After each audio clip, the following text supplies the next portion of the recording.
सभी प्यारे प्रशिक्षकों को मेरा नमस्कार। आप सभी का हमारे चैनल टीएसपी क्लासेस में एक बार फिर से बहुत बहुत स्वागत है। तो दोस्तों, आज हम इस वीडियो में बात करने वाले हैं यूपी डीलर अर्थात बीटीसी फर्स्ट सेमेस्टर के तृतीय प्रश्न पत्र विज्ञान के बारे में बात करेंगे। और विज्ञान में आपका 2019 का प्रीवियस ईयर का पेपर आज सॉल्व कराया जाएगा। कल 2018 का पेपर सॉल्व कराया जा चुका है। कल 2018 का कराया जा चुका है। आज 2019 का पेपर सॉल्व कराएंगे। मेरे प्यारे स्टूडेंट्स, आपको ये प्रश्न पत्र देखने के बाद लगेगा कि हाँ, वाकई में 2018 का जो प्रश्न पत्र था वो 2019 के अपेक्षा ज्यादा टफ था। यानी ये जो 2019 का प्रश्न पत्र है, ये जो है 19 का हम कराने वाले हैं, ये इजी प्रश्न पत्र आया हुआ है। तो जो भी बच्चा 2019 में रहा होगा, अगर सही से पढ़ा रहा होगा, तो उसके अच्छे मार्क्स आए हुए हैं साइंस में। क्यों? क्योंकि प्रश्न बहुत ही अच्छे आए हुए हैं, बहुत ही इजी आए हुए हैं, आसानी से आप कर लेंगे। 2018 में इसकी अपेक्षा प्रश्न पत्र थोड़ा सा टफ है। तो चलिए हम लोग देख लेते हैं प्रश्न क्या है, कितना सरल है, कितना हार्ड है, वो अलग की बात है। पहले हम लोग ये देखेंगे कि कैसा प्रश्न पूछ रहा है, किस अध्याय से प्रश्न ज्यादा पूछा जाता है, इसके बारे में पता चल जाएगा। चलिए स्टार्ट करते हैं। सबसे पहले बहुविकल्पी प्रश्न ही आता है। आपको पता है कि जो 5 क्वेश्चन होता है वो आपका बहुविकल्पी होता है। उसके बाद 6 क्वेश्चन आपका अति लघु उत्तरीय होता है। तो 5 क्वेश्चन जो आपका बहुविकल्पी होता है वो एक एक नंबर का होता है। अति लघु उत्तरीय भी आपका 1 नंबर का होता है। और रही बात लघु उत्तरीय प्रश्न की, तो प्रत्येक प्रश्न 2 नंबर का होता है। चलिए प्रश्न 1 कह रहा है, फल का पेड़ से गिरना उदाहरण है किसका? फल का पेड़ से गिरना किसका उदाहरण होता है? चुंबकीय बल का, घर्षण बल का, गुरुत्व बल का, पेशी बल का? नहीं, फल का पेड़ के गुरुत्व बल का उदाहरण होता है। फल का पेड़ से गिरना किसका उदाहरण होता है? गुरुत्व बल का उदाहरण होता है। क्योंकि कोई भी चीजें जब ऊपर से गिरती है तो वो हमेशा कहाँ आती है? जमीन की तरफ आती है। और उसमें एक फोर्स काम करता है, यानी एक बल काम करता है, जिसे हम कहते हैं गुरुत्व बल काम, सॉरी, जिसे हम कहते हैं गुरुत्व बल। ठीक है।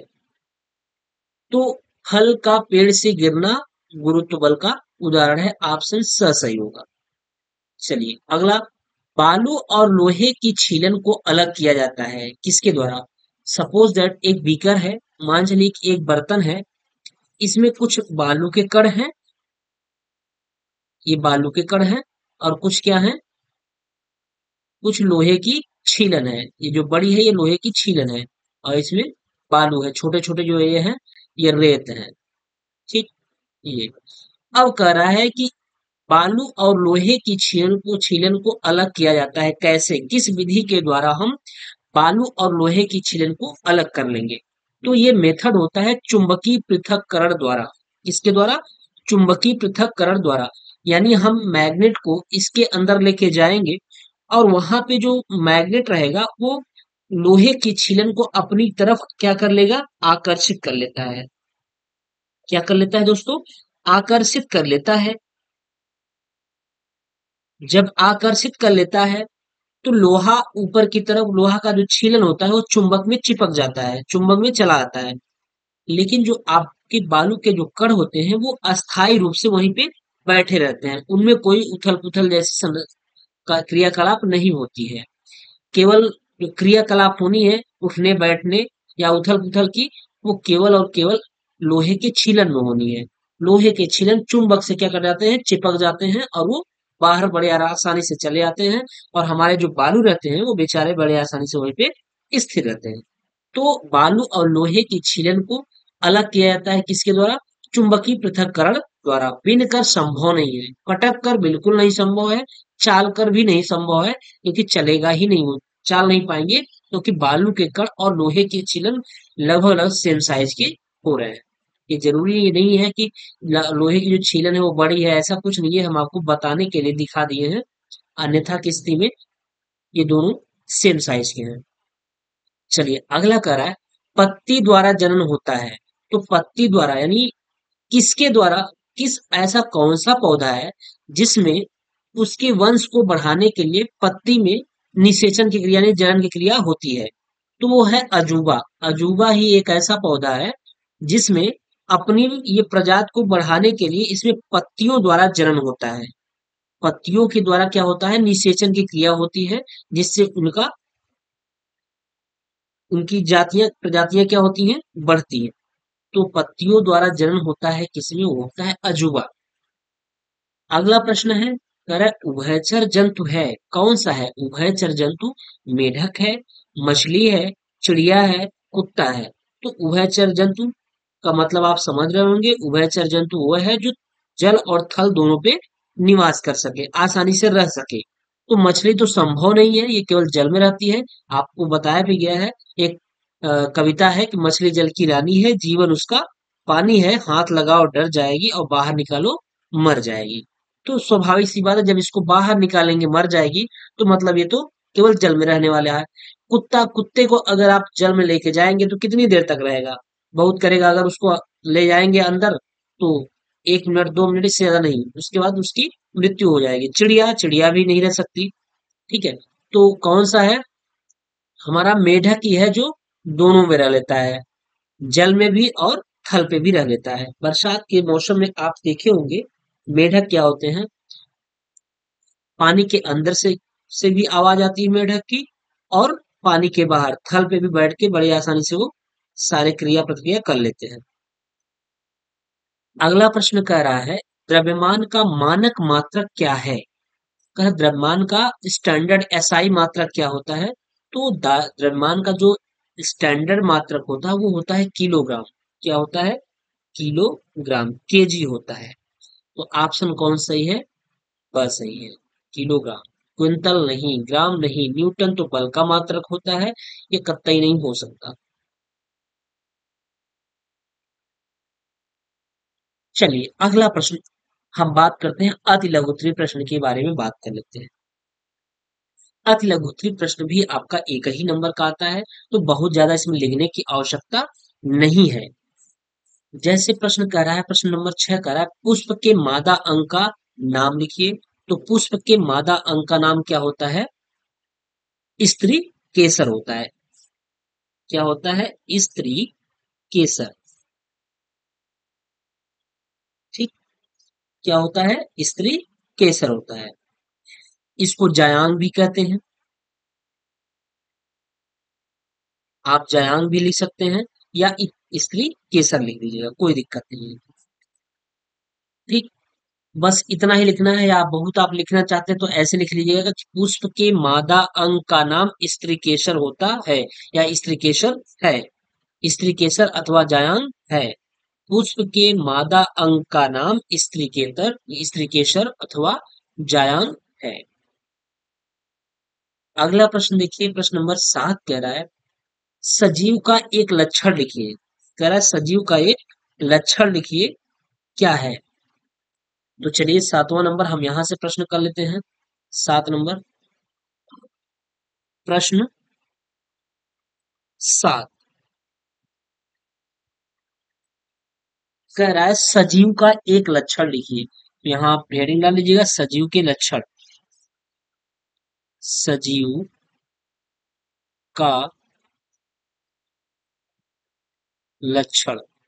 तो सजीव का लक्षण क्या है?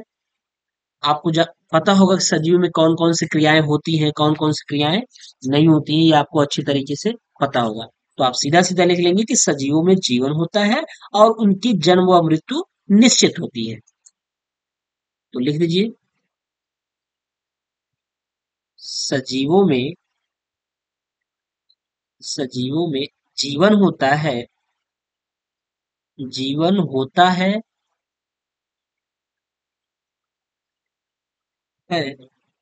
और उनकी उनकी जन्म व मृत्यु मृत्यु निश्चित होती है। निश्चित होती है। ये एक है। केवल आपसे सजीव का एक लक्षण पूछा था, लेकिन हम आपको सजीव के दो लक्षण बता देते हैं। एक लक्षण और आप जान लीजिए। हो सकता है कि इसमें से कोई एक याद रहेगा, आप आसानी से लिख लीजिएगा। दूसरा आप ये लिख लीजिए कि सजीवों में आंतरिक वृद्धि होती है।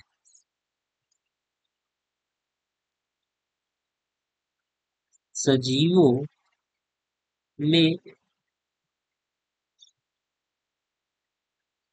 आंतरिक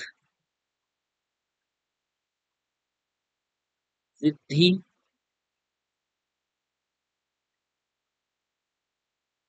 होती है। जबकि निर्जीव में क्या होता है? बाहरी वृद्धि होती है। लेकिन हमको यहाँ निर्जीव से मतलब नहीं है, केवल सजीव से मतलब है। करा सजीव का लक्षण लिखिए। तो सजीव का पहला लक्षण हो गया, सजीव में जीवन होता है और उनकी जन्म व मृत्यु निश्चित होती है। ठीक है, ये हुआ। अब हम क्वेश्चन नंबर 8 की बात कर लेंगे। क्वेश्चन नंबर 8 देखिए क्या कह रहा है। कह रहा है शाकाहारी तथा मांसाहारी जंतुओं के दो दो नाम लिखिए। शाकाहारी तथा मांसाहारी जंतुओं के दो दो नाम। प्रश्न नंबर 8 है।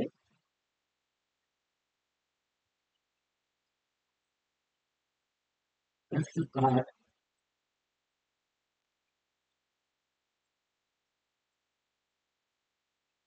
प्रश्न 8 कह रहा है कि शाकाहारी तथा मांसाहारी जंतुओं के दो दो नाम लिखना है। तो पहले आप लिख लीजिए यहाँ पर शाकाहारी हारी, और यहाँ मांसाहारी। मांसाहारी। शाकाहारी में लिख लीजिए क्या हो जाएगा।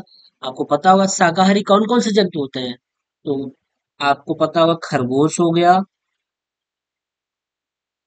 खरगोश हो गया, बकरी हो गई, हाथी हो गई, घोड़ा हो गया। केवल दो नाम पूछा था, लेकिन हम आपको ज्यादा बता दे रहे हैं, आपको ये पता भी है। ठीक। और मांसाहारी में क्या होगा? मांसाहारी में से शेर हो जाएगा। शेर, चीता, बाघ, जंगली सुअर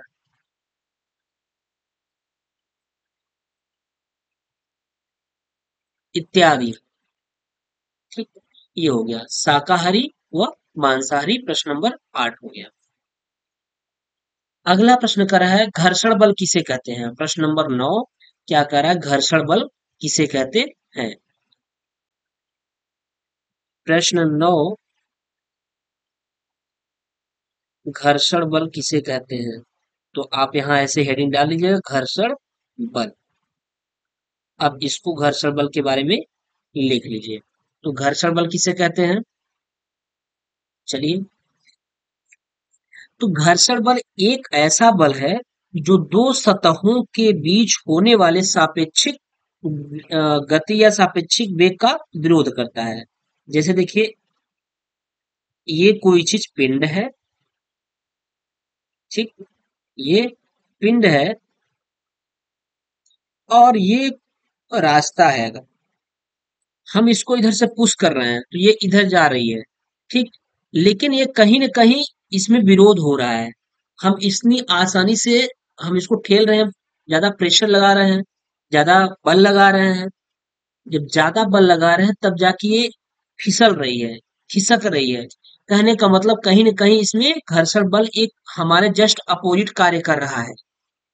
जैसे आप कभी चलते हैं, रेत में चलकर देख लीजिए और विदाउट रेत यानी जमीन पे चलकर देख लीजिए, तो आपको महसूस हो जाएगा कि रेत में चलना उतना आसान नहीं है जितना आसान हमको जमीन अदर से समतल जमीन पर चलना आसान है। ऐसा यू क्यों होता है?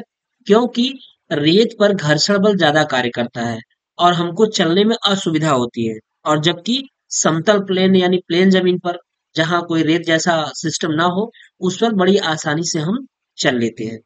तो वही चीजें होती है जो गति का विरोध करे, वही घर्षण बल होती है। घर्षण बल बहुत ज्यादा कम हो जाने पे भी प्रॉब्लम होती है, घर्षण बल बहुत ज्यादा ज्यादा हो जाने पर भी दिक्कत होती है। जैसे किसी फर्श पे ऑयल वगैरह गिरा रहे, या आप स्लीपर पहने रहे और टाइल्स वगैरह पे चलते हैं जब, अगर वहां पे पानी या साबुन या कुछ ऐसा लगा रहता है तो बड़ी तेजी से आप फिसल जाते हैं।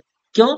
क्योंकि वहां घर्षण बल का मान जीरो हो गया होता है, यानी घर्षण बल बहुत कम हो जाता है। जब घर्षण बल बहुत कम हो जाता है तो चलना हमारे लिए सुविधाजनक नहीं होता है। तो वही चीजें हैं कि घर्षण बल जो होती है, घर्षण बल एक ऐसा बल है, घर्षण बल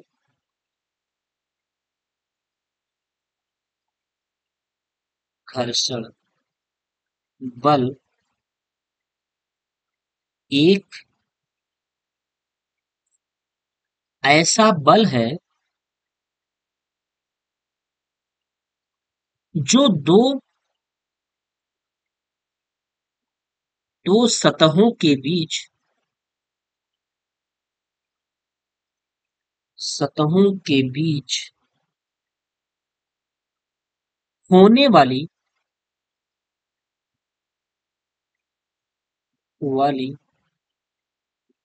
सापेक्षिक गति का,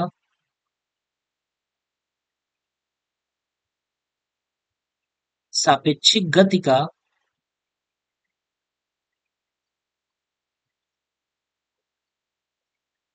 विरोध करती है,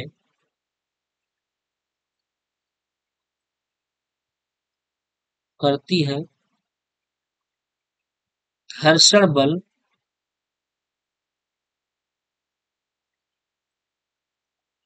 कहलाती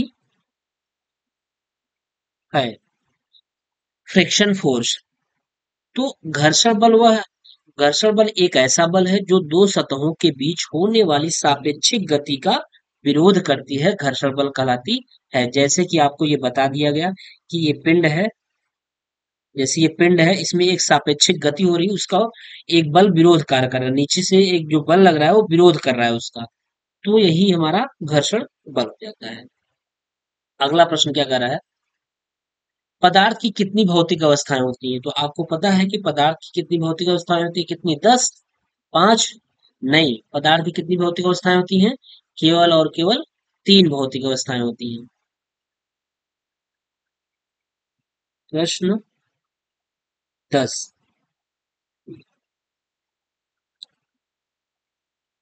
प्रश्न 10, पदार्थ की कितनी भौतिक अवस्थाएं होती हैं? तो पदार्थ की तीन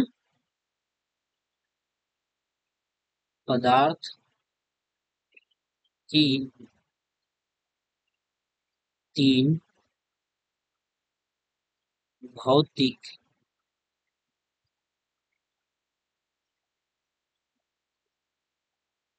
अवस्थाएं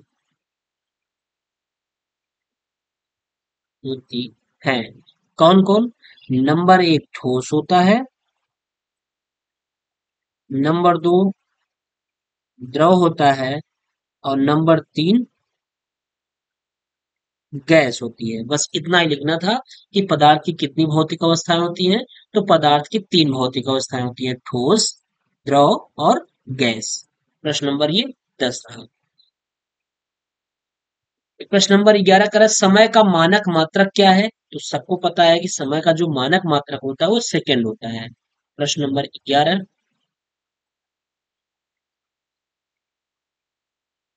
प्रश्न 11, समय का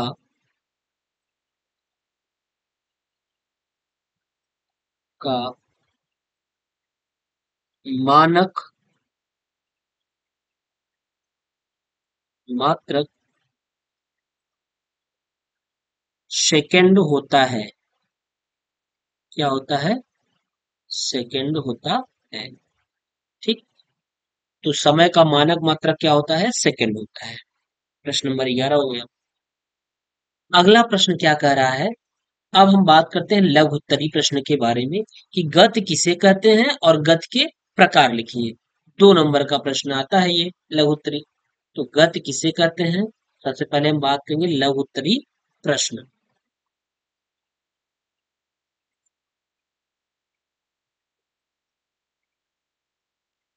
लघु उत्तरी प्रश्न। गत किसे कहते हैं? प्रश्न नंबर 12 है।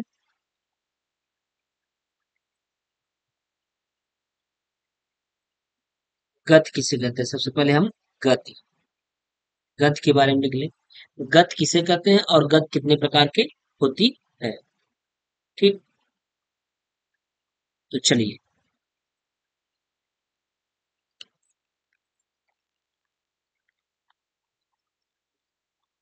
चलिए गत के बारे में लिखते हैं। तो गत ये समय के सापेक्ष वस्तु की स्थिति में परिवर्तन को हम गत कहते हैं। यानी समय के सापेक्ष वस्तु की स्थिति में परिवर्तन को गत कहते हैं। समय के सापेक्ष वस्तु की स्थिति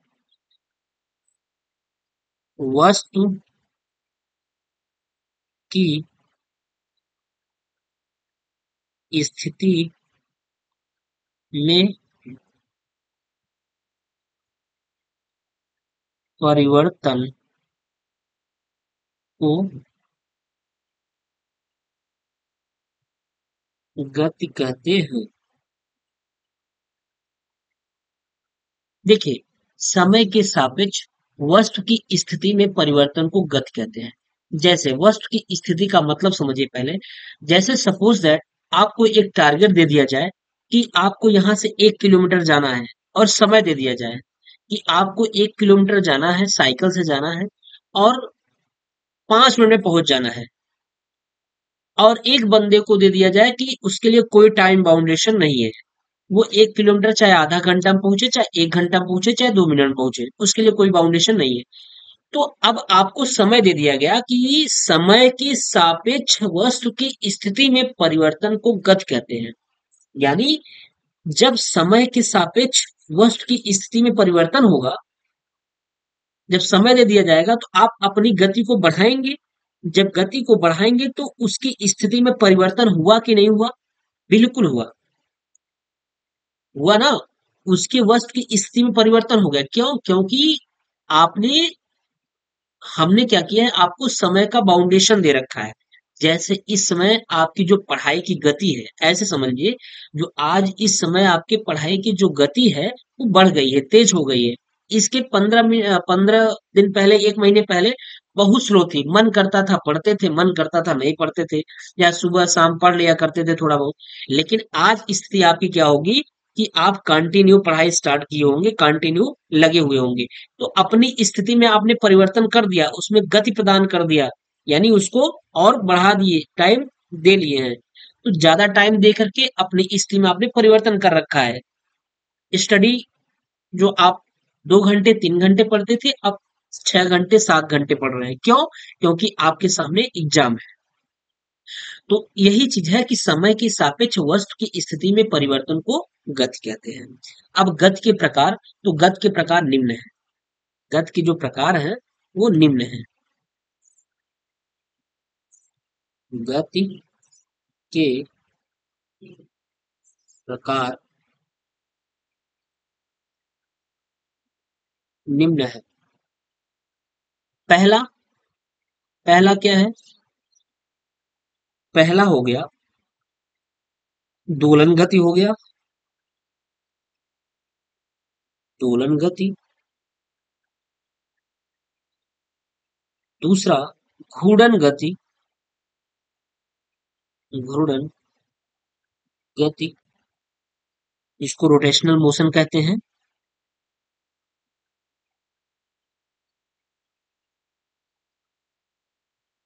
रोटेशनल मोशन कहते हैं इसको। और तीसरा हो जाएगा वृत्तीय गति,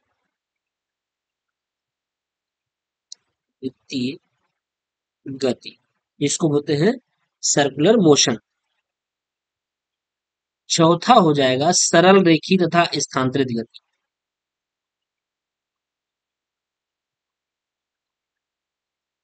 सरल रेखीय तथा स्थानांतरित तरित गति। पांचवा क्या हो जाएगा? एक समान गति। एक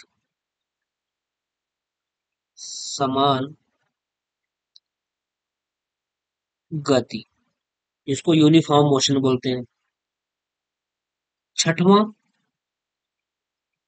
प्रक्षेप गति। प्रक्षेप गति। तो इस तरीके से बहुत सारी गति होती है, आप इतना लिख लेंगे आपके लिए पर्याप्त हो जाएगा। ठीक है। वैसे तो अभी एक समान वृत्तिगत भी होता है और असमान गति भी होता है। ठीक है। तो बहुत सारी ऐसी गतियां होती हैं, तो आप इतना पांच छह लिख लेंगे पर्याप्त रहेगा। ये हो गया, 12 नंबर प्रश्न हो गया। 13 नंबर प्रश्न ये कह रहा है, जरायुज और अंडायुज में क्या अंतर है? जरायुज और अंडायुज में अंतर। प्रश्न नंबर 13। प्रश्न 13, जरायुज। तो आप पहले लिख लीजिएगा जरायुज।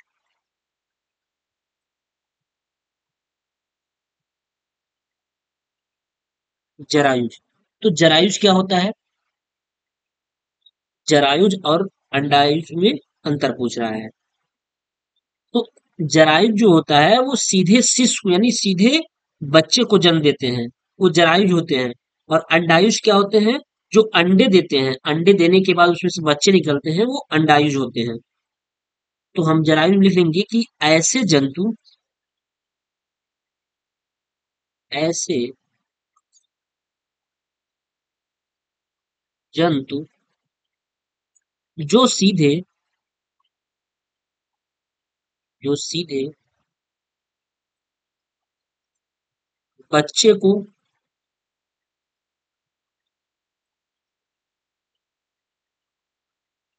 जन्म देते हैं,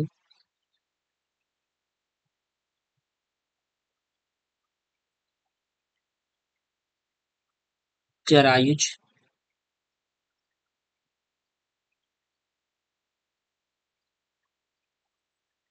कहलाते हैं। जैसे क्या? गाय, बकरी, भेड़, ये सब क्या है? ये सब जरायुज है। अब उसके बाद हम अंडायुज की बात कर लें।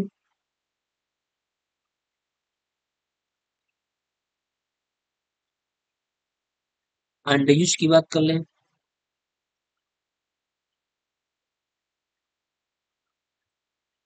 अंडायुज की बात कर लें, तो अंडायुज में क्या होगा? इसमें हम क्या कर लेंगे कि वे जंतु या ऐसे जंतु जो, ऐसे जंतु जो अंडे देते हैं,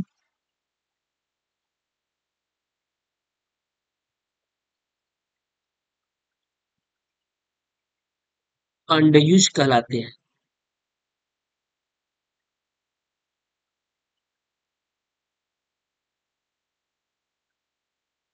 अंडयुज कहलाते हैं। जैसे क्या? मुर्गी, बत्तख, कबूतर आदि, ये सब क्या है? अंडयुज है। ठीक है। तो जरायुज और अंडयुज आपको समझ आ गया होगा।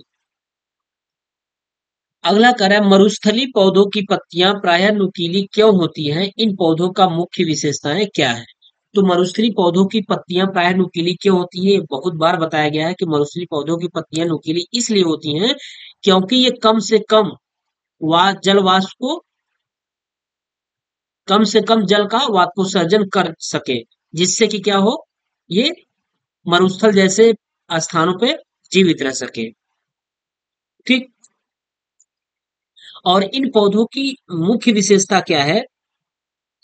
मरुस्थलीय जो इन पौधों की मुख्य विशेषता है, मुख्य विशेषता यह है कि ये पौधे कम पानी में भी जीवित रह सकते हैं और इसमें वाष्पोत्सर्जन कम से कम होता है।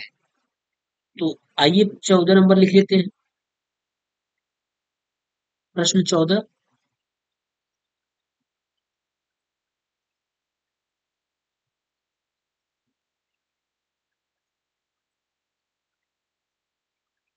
अब देखिए मरुस्थलीय पौधों की पूछ रहा था, मरुस्थलीय पौधों की पत्तियां प्रायः नुकीली क्यों होती हैं? तो हम यहाँ लिखेंगे मरुस्थलीय पौधों की पत्तियां, मरुस्थलीय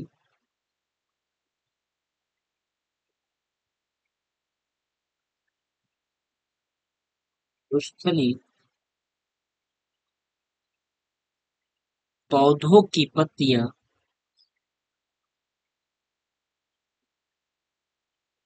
प्रायः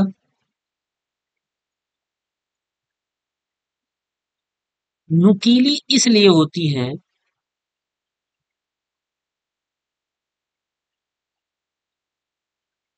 इसलिए होती हैं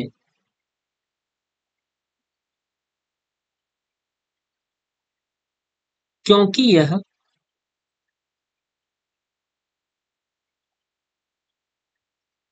क्योंकि यह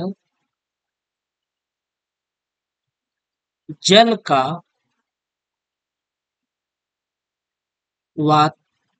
वाष्पोत्सर्जन सर्जन कम से कम कर सकें, जिससे पौधा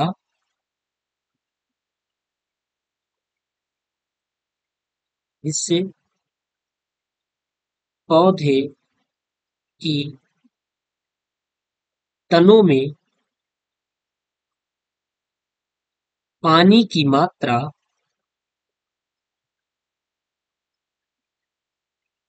बनी रहे।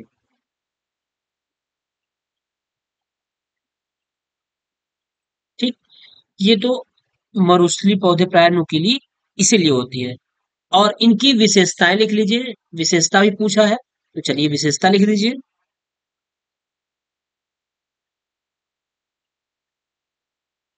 विशेषता, विशेषता क्या है?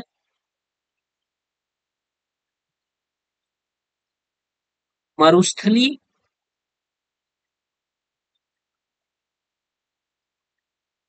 मरुस्थलीय पौधे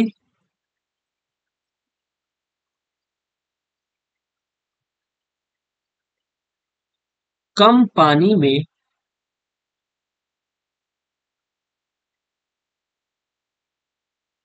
जीवित रह सकते हैं।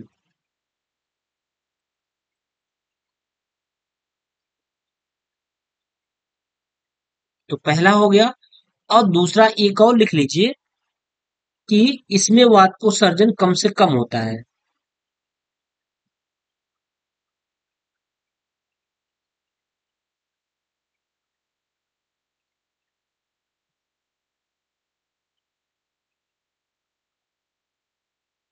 कम होता है। ठीक। और विशेषता आप ये भी लिख सकते हैं कि इनकी पौधे जो कटेली होती हैं, इनकी पौधे जो कटेली होते हैं, ये अपने आप को सुरक्षित भी रखने के लिए होती है। जिससे क्या होता है कि अगर वहां पशु वगैरह जा रहे हैं तो उसको नष्ट ना कर सके, उसको खाने की कोशिश ना कर सके। इसलिए इनकी एक ये भी विशेषता है कि ये अपने आप सुरक्षा स्वयं कर लेती हैं अपनी। तो ये भी विशेषता हम आप लिख सकते हैं। ठीक। चलिए 15 नंबर का है, पुष्प के कितने भाग होते हैं, प्रत्येक का नाम लिखिए। प्रश्न नंबर 15, पुष्प के कितने भाग होते हैं?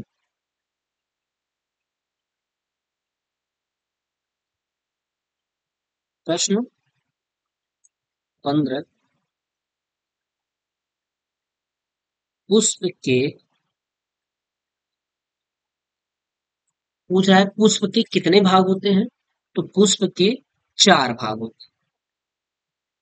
4 भाग होते हैं। कौन कौन? पहला पहला कौन है? पहला बाह्य दल। बाह्य दल जिसको बोलते हैं कैलेक्स।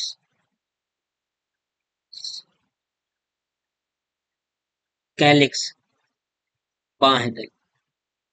दूसरा है पंखुड़ियां या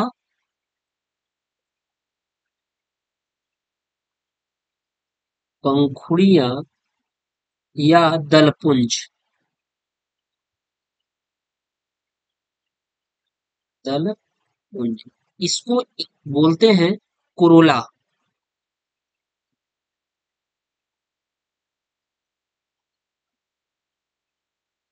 डबल एल ए कोरोला। फिर तीसरा है पुंकेसर या पुमंग।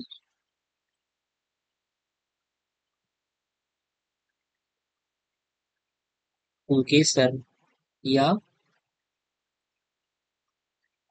पुमंग इसको बोलते हैं एंड्रोसीम। एंड्रोशियम। एंड्रोशियम। चौथा है स्त्री केसर।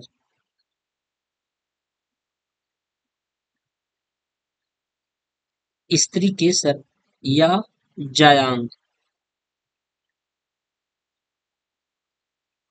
इसको बोलते हैं ग्लाइनोशियम।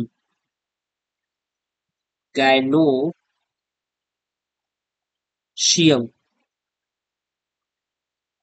ठीक। तो ये पुष्प के 4 भाग होते हैं, बाह्य दल, दल पुंज, पुंकेसर, स्त्री केसर, या बाह्य दल, दल पुंज, पुमंग, जायांग। कोई भी आप लिख लेंगे चारों में से, चाहे बाह्य दल, दल पुंज, पुमंग, जायांग लिख लीजिए, या फिर बाह्य दल, पंखुड़ियां, पुंकेसर, स्त्री केसर। ठीक है, ये पुष्प के 4 भाग हुए। बस इतना ही लिखना है और कुछ नहीं करना है। 2 नंबर का प्रश्न है। 16 नंबर का रहा है तंबाकू के सेवन से होने वाली 2 हानियां लिखिए। कह रहा है, तंबाकू के सेवन से होने वाली 2 हानियां।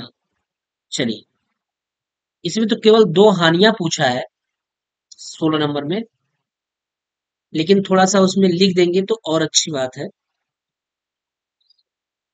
प्रश्न 16। देखिए, अभी हम लोग ऐसे पढ़ ले रहे हैं, लेकिन फर्स्ट सेमेस्टर बच्चे जैसे सेकंड सेमेस्टर में पहुंचेंगे, तो उम्मीद करते हैं कि हम लोग आपको भी डिजिटल बोर्ड पे पढ़ाने की पूरी कोशिश करेंगे। अभी तक आप लोग ऐसे मैनेज कर लीजिए, और पढ़ने के लिए सुविधाओं, जो पढ़ने वाला व्यक्ति होता है उसके लिए सुविधाएं इंपॉर्टेंट नहीं रखती। ठीक है, वो किसी भी परिस्थिति में, किसी भी कंडीशन में पढ़ाई कर सकता है। ठीक है ना? चलिए, तो इसलिए आप लोग मैनेज कर लीजिए तब तक। और वैसे भी सारी चीजें डिटेल्स में पढ़ाई जाती हैं, तो बहुत ज्यादा इम्पोर्टेंट तो नहीं है, लेकिन आज के दौर में जैसा चल रहा है सिस्टम, तो उसके हिसाब से हमको लगता है कि डिजिटल बोर्ड आवश्यक है। तो आप लोग ये सेमेस्टर का एग्जाम दे लीजिए, और नेक्स्ट सेमेस्टर जैसे ही आएगा, पूरी कोशिश रहेगी कि आपको डिजिटल बोर्ड से पढ़ाया जाए। ठीक है? चलिए, तो कह रहा है कि 16 नंबर कह रहा है तंबाकू के सेवन से होने वाली 2 हानियां लिखिए।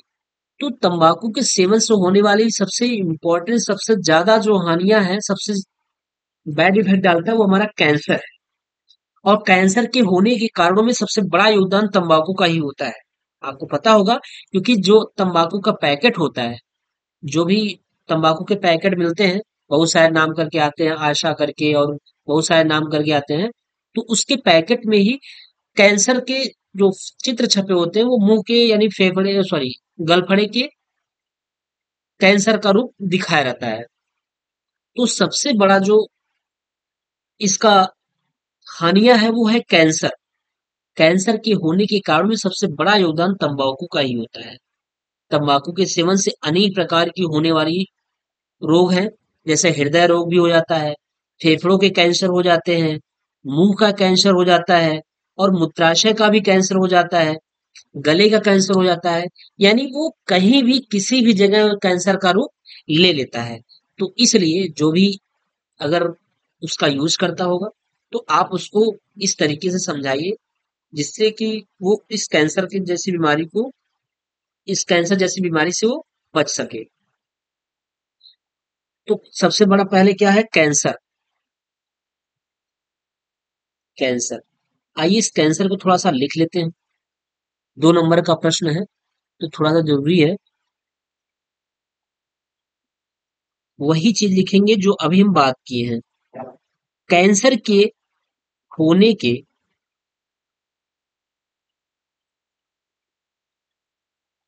कारणों में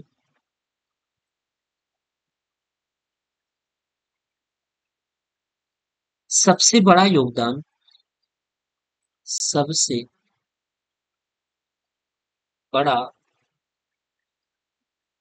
योगदान तंबाकू का ही होता है।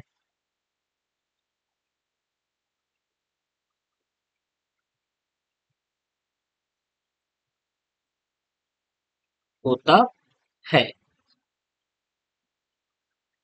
तंबाकू के सेवन से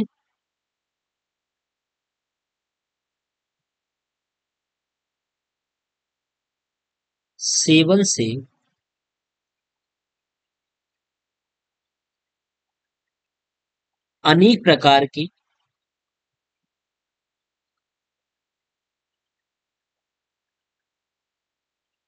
सेवन से अनेक प्रकार के होने वाले रोगों में कैंसर प्रमुख है।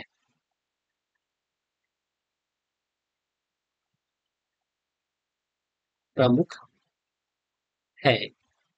अब जैसे कौन कौन सा कैंसर होता है उसको भी देख लीजिए। जैसे मुंह का कैंसर।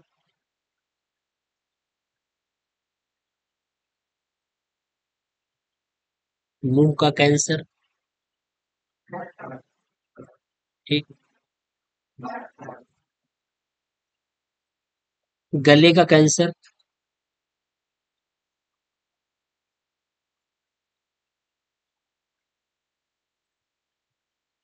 फेफड़ों का कैंसर। फेफड़ों का कैंसर। मूत्राशय का कैंसर।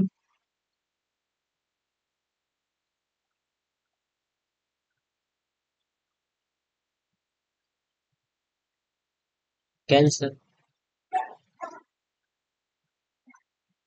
मूत्राशय कैंसर।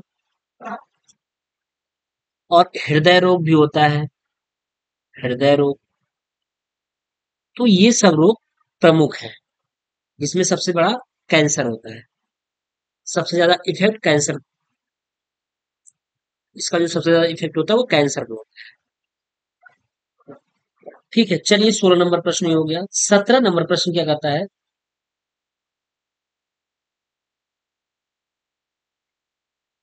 मृतिका किसे कहते हैं? इसमें किस प्रकार की मिट्टी उपयोग में लाई जाती है? अगर आप मृतिका किसे कहते हैं तो मृतिका वही होती है जो औषधि सेल होती है। आप औषधि सेल को पढ़े होंगे अगर, तो वही हमारी मृतिका होती है। तो आइए मृतिका के बारे में लिख लेते हैं। मृतिका या औषधि सेल। प्रश्न नंबर 17।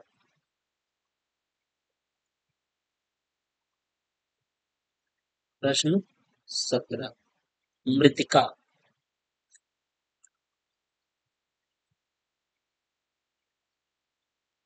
मृतिका या क्या औषधि सेल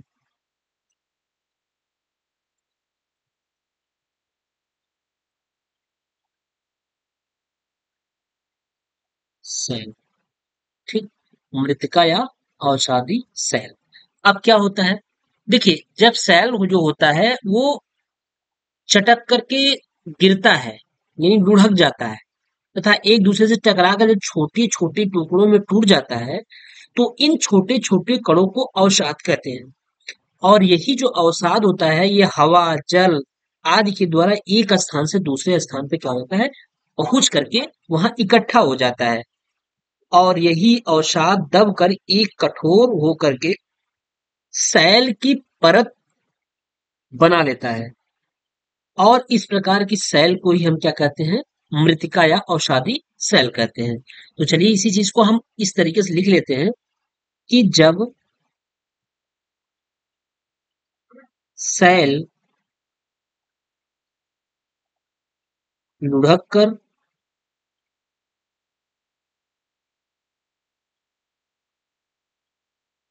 चटक कर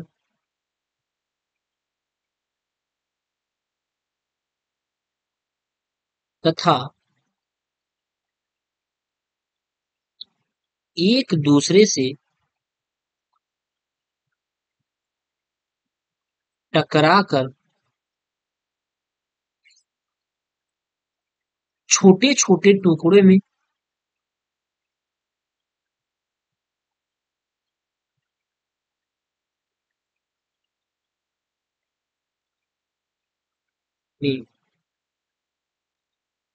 टूट जाती है, तो इन छोटी कणों को अवसाद कहते हैं।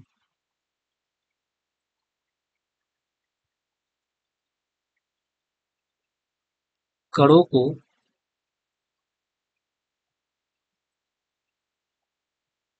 अवसाद कहते हैं।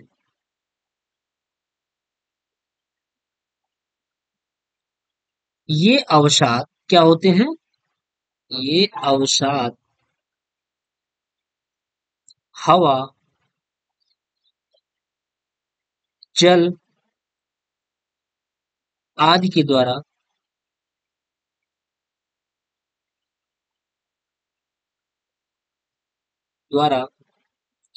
एक स्थान से एक स्थान से दूसरे स्थान पर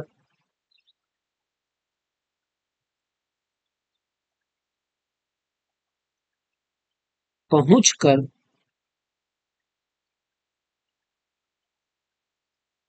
इकट्ठा हो जाते हैं।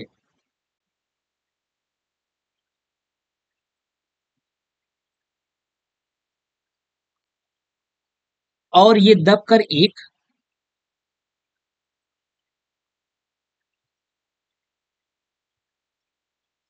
और ये दबकर एक कठोर सैल की परत बनाते हैं।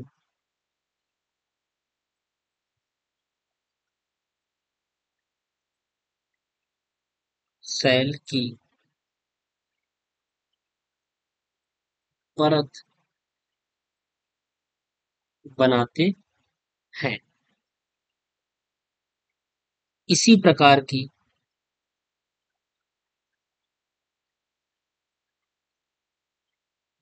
इसी प्रकार की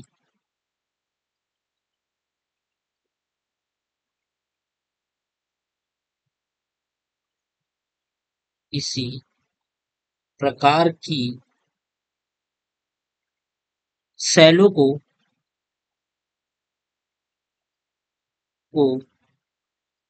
मृतिका या अवसादी सैल कहते हैं। ठीक, इसे ही मृतिका या अवसादी सेल कहते हैं। और क्या पूछा है कि इसमें किस प्रकार की मिट्टी उपयोग में लाई जाती है, तो इसमें कौन सी प्रकार की मिट्टी उपयोग में लाई जाती है, तो वो है दोमट या इसमें दोमट या जलोढ़ मिट्टी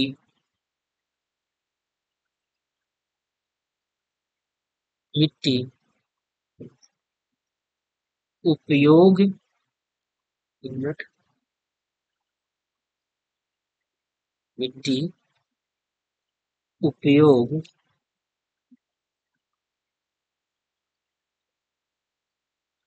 उपयोग में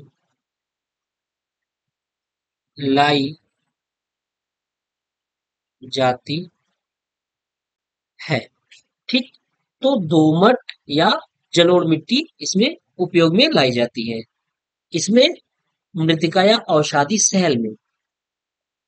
अगला प्रश्न क्या करा था, अगला और लास्ट प्रश्न ये है, पर परागकण के दो लाभ लिखिए। प्रश्न 18 कह रहा है पर परागकण के दो लाभ।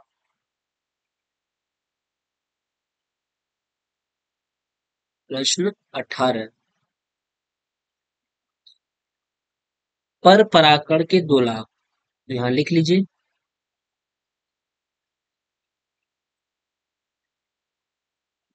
पर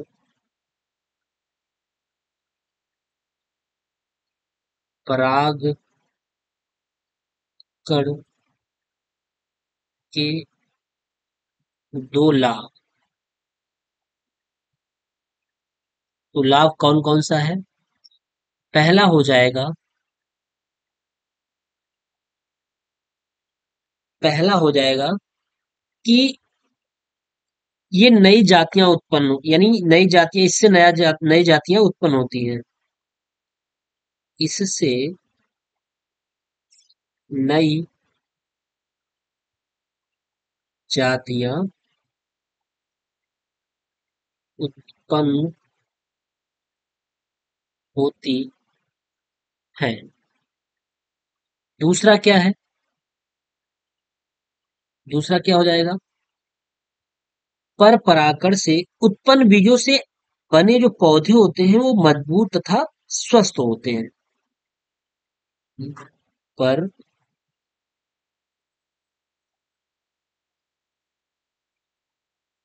थोड़ा सा, एक मिनट, ये परागण नहीं परागण होगा, परागकण नहीं, परागण। ठीक है। तो पर परागण से उत्पन्न बीजों से बने पौधे पौधे मजबूत तथा स्वस्थ होते हैं। यानी जो पर परागण से होता है, इससे पर परागण से जो बीज उत्पन्न होते हैं, उससे जो पौधा बनता है वो मजबूत और स्वस्थ होता है। यानी एक तरीके का हाइब्रिड जो बोलते हैं, उस तरीके का। एक और देख लीजिए कि इसमें क्या होता है, बीज अधिक संख्या में बनते हैं। बीज इसमें बीज अधिक संख्या में बनते हैं। एक और भी लिख सकते हैं कि इसमें फल अधिक संख्या में लगते हैं। ठीक है, तो ये रहा आपका प्रश्न। तो आप 18 भी हो गया, प्रश्न आपका 18 भी कंप्लीट हो गया। तो आज हम इस साइंस में 2018 के प्रश्न पत्र, कौन कौन से, 2018, 2018 और 2019 के प्रश्न पत्र फिनिश कर दिए हैं, खत्म कर दिए हैं। इसके बाद अगला प्रश्न पत्र देखेंगे। तो आप इसको अच्छे तरीके से रिवाइज कर लीजिए, एक बार नहीं, कम से कम 2 बार 3 बार।